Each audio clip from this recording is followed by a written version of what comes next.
The incidents that happened last night in Andro constituency, the house of the candidate, is very unfortunate, and this is just simply reflecting frustration of certain individuals, and they know the overall political situation. So this is not acceptable at all, the kind of actions these people are taking.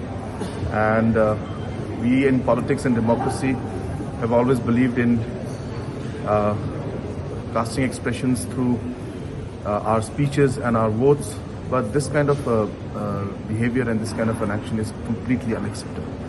We'll be meeting the Chief Electoral Officer today at 3:30.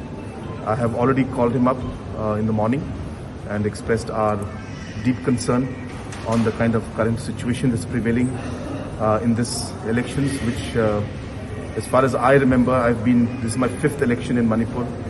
I've been campaigning from 2002, but I have not seen this kind of extreme violence that's taking place almost in every constituency. So this has to stop.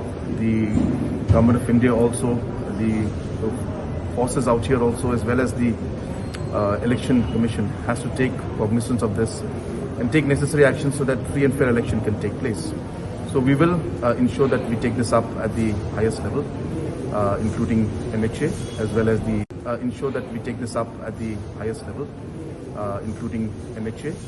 the Chief Election Commissioner of India, and we will ensure that this matter is taken up and necessary actions taken against those people who have done this kind of